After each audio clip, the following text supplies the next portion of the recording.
Alors il y a pas mal de nouveaux changements. Donc il y a d'abord des partenariats plus forts avec les partenaires institutionnels comme la FRC, le SP2C, la Mission nationale de la relation client, l'Agora des directeurs de la relation client et bien d'autres associations avec lesquelles donc on a vraiment bien travaillé sur le contenu et sur leur façon de communiquer auprès de leurs adhérents et de leurs membres. Donc ça c'était important déjà de renforcer nos partenariats. Ensuite, on a un nouveau partenariat récent avec l'UFMD qui est venu nous rejoindre. Donc l'UFMD est une association qui regroupe diverses associations dont l'AACC, l'UDA, la FEVAD, le Cercle du marketing direct, etc. Voilà, donc ça c'était important aussi. Ils vont nous amener du contenu et puis leur réseau de communication. Sur la manifestation, on va aussi lancer une radio, donc Radio Contact, qui sera là pour interviewer les directeurs de la relation client, qui seront aussi nos intervenants, qui apporteront une nouvelle lumière sur leurs expertises.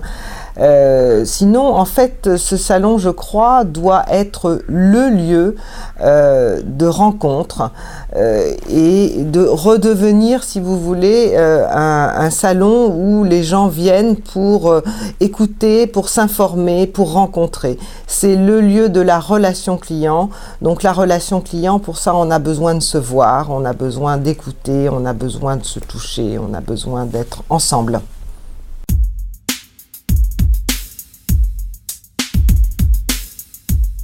Donc les visiteurs ont intérêt à venir sur le salon, d'abord parce qu'on propose un cycle de conférences de très haut niveau avec des directeurs de la relation client de belles marques. Donc je vous invite à aller sur le site pour voir les noms des gens qui viendront intervenir.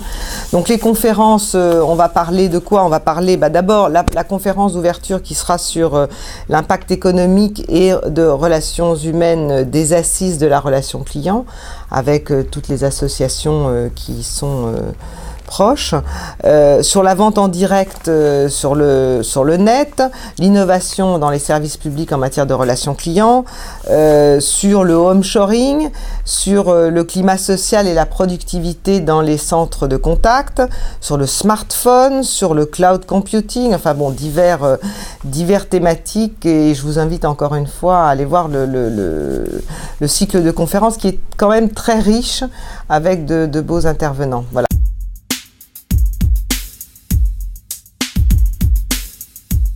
Alors l'objectif de BeCommerce, en fait, c'était de compléter le salon de la relation client. En fait, stratégie client, la relation client à distance, elle comprend plusieurs vecteurs. Hein, les centres de contact, donc qui sont traités par le salon stratégie client, le marketing client qui englobe le marketing direct, le marketing sur internet ou sur mobile, hein, et il manquait plus que le dernier canal qui est le e-commerce. Et il se trouve que ce secteur est en forme de développement économique, donc ce qui explique le fort taux de préenregistrement du salon à l'heure actuelle.